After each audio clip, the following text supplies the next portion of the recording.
This is Applications of Physics in Everyday Technology by Michael Doan from the University of Memphis.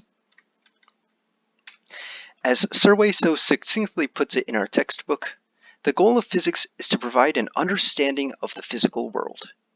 At its most basic level, physics gives us insight into our daily interactions, how we move, how we talk, how we see. Over many centuries and countless generations, however, the study of physics has also led to the development of technology that has changed the very way we interact with the world, changed how we move and how we talk and how we see. More than just understanding, we use physics every day of our lives when we use technology, like driving a car to work or school, or even just getting a pair of eyeglasses to fix vision problems. One of the pillars of modern society is the ease of transportation. Take a car, for example, whose ability to move is based on a very ancient, although nowadays refined, piece of physics technology called the wheel. First, let's examine the motion of an object without wheels, like this trash can. To move it across the ground, you have to make it slide by pushing or pulling, which means you have to deal with the force of kinetic friction opposing its motion as it slides across the ground. The formula for kinetic friction is as follows.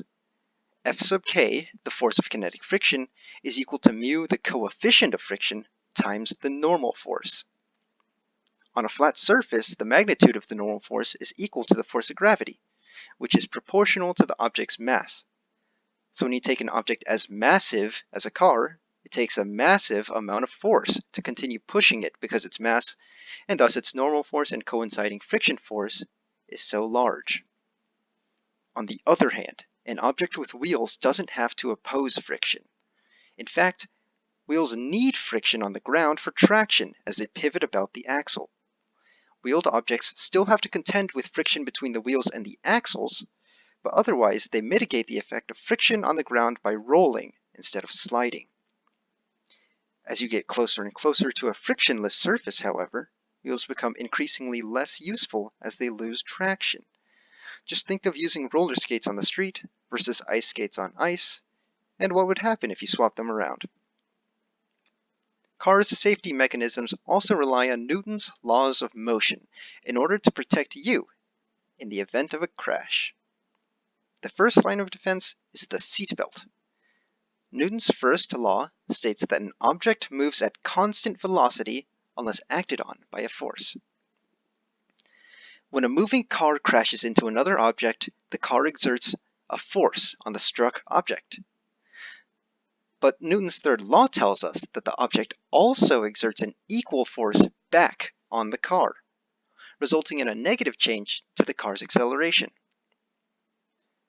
But without the seatbelt on, the driver is not tethered to the car and will continue forward at the same velocity as before the crash. With the seatbelt, however, the driver will decelerate at the same time as the car, preventing them from flying out of their seat, which could be dangerous and potentially even fatal. If a crash is severe enough, sensors in the car will deploy airbags as another form of protection. Newton's second law states that the net force acting on an object is equal to the object's mass times its acceleration. The airbag works by cushioning the driver as they move forward to increase the time it takes to slow down and reduce their change in acceleration, thus reducing the force they receive on impact. The car's crumple zones, located at the front and back of the car, also work in the same way to dampen the effects of a crash, which is one reason why these parts of the car are so easy to dent. Alongside transportation improvements, physics has also led to amazing improvements in navigation technology, namely with the advent of the GPS, or Global Positioning System, which uses satellites orbiting around Earth to pinpoint your location. The satellites communicate with your GPS receiver by sending light-speed signals, which can be used to calculate the radial distance between you and the satellite. When the receiver has information from at least 3 satellites, or more, it can accurately track your position on Earth based on the intersection of each satellite's radial distance. This process is called trilateration. Now, trilateration is very interesting, but the feat of being able to send a satellite into space and keep it in orbit in the first place is important as well. One key concept here is the law of universal gravitation, which states that the force of gravity between 2 points of mass is equal to g, the gravitational constant, multiplied by the products of the two masses and divided by the square of their distance. On the surface of Earth, we know that we experience an acceleration of about 9.8 meters per second squared. However, as you move out towards space, the distance between you and the Earth decreases. Your r squared value decreases, meaning you'll experience a weaker gravitational pull and thus less earthbound acceleration. To reach the proper altitude, the satellites are equipped with rockets that provide acceleration during ascent. Once the proper height is reached, the rockets drop the satellite so that the satellite acts like a projectile in space. This part's important. Imagine a bullet fired from a gun. It travels with the initial velocity provided by the gun, but it has no acceleration on its own. The only acceleration acting on the bullet is the Earth's gravitational force pulling it to the ground. In the same exact way, a satellite can be considered a projectile just in space, just like the bullet. In the case of the satellite, it carries the initial velocity of the rocket, instead of a gun, as it falls toward the Earth, still due to gravity. With the right calculations, scientists are able to perfectly balance the satellite's initial velocity and its gravitational acceleration toward Earth, which, as we mentioned earlier, is not always constant, so that it can remain in orbit around Earth for up to hundreds of years. Okay, enough about cars. Obviously, physics has countless more applications than just to transportation and navigation. Plenty of mundane and common tools are creations of diligent physics research, like the research of optics and the creation of eyeglasses.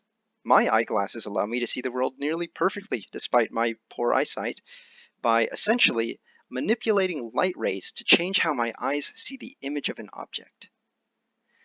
Now, there are two basic types of vision deficiency: myopia, nearsightedness, and hyperopia, farsightedness.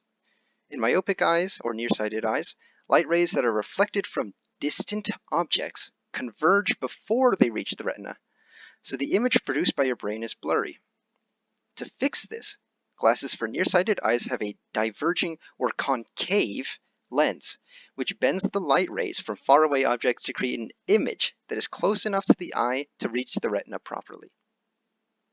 Conversely, in hyperopic eyes, the light rays from closer objects have yet to converge by the time they reach the retina. The solution here is a converging or convex lens, which creates an image that is farther away than the actual object, so that the light rays can correctly converge on the retina.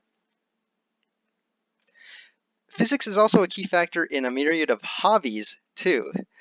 One example with which I'm familiar being weightlifting. Now, you might think there's little to no overlap between physics in technology and just lifting plates of metal, but many staple weightlifting exercises were created and designed to take advantage of the force of gravity. And that right there is a big part of lifting weights, just overcoming gravity. As we discussed earlier, Newton's second law tells us that the force of gravity on a barbell is equal to its total mass, with any plates, multiplied by its acceleration, which would be the Earth's acceleration due to gravity, 9.8 meters per second squared. Let's look at the squat, a classic lifting exercise, to see how a squatting technique has been optimized by physics. Experts recommend that during a squat, the bar must move in a vertical line. This is to make sure that all the force of the lifter directly opposes the force of gravity on the weights. When the lifter's force is applied at an angle, only a portion of that applied force is opposing gravity. If we measure the applied force's angle from the vertical, then the y component, which opposes gravity, is equal to the applied force times cosine theta. Or if you're measuring from the horizontal, it would be times sine theta. Exercises can also be classified into two general groups: isometric exercises, where no real work is being done, and isotonic exercises, where work is being done. In its physics definition, work done in an object by a constant force is equal to force times displacement. In isometric exercises, like the plank, for example, the force of gravity is merely equaled by the applied force. Therefore, there is no net force and no displacement, and so no work is done. That's not to say it's not a good workout. It's just not physics work. For the physics of an isotonic exercise, let's imagine a bench press. As the lifter pushes the weight up, the applied force here is exceeding the force of gravity on the weights. The lifter is doing positive work because the direction of the applied force, up, is in the same direction as the displacement, up. After max range of motion is reached, proper form dictates that the weight is brought down in a controlled motion. You don't just drop the weight. This means that the lifter must still provide an upward force to slightly, but not fully, counteract the force of gravity on the weight. For this latter part, the lifter is doing negative work since the applied force's direction, still up, is opposite to the direction of the weight's movement, now down. Again, to reiterate, at least to some degree, physics dictates the very way we live. From our great feats of transportation, like the car, to basic tools like eyeglasses, and innocuous hobbies like weightlifting, knowledge of physics has guided us every step of the way to use the most out of what the world has provided for us. Principles of motion, light, energy conservation, all these ideas and more have been studied since the dawn of science itself to make new ways to improve our everyday lives. This is how we use physics every day, through our technology and our knowledge base that is ever expanding. Thank you for listening. All the pictures provided and all the information learned come from the sources here in my references. That should be it. Have a nice day.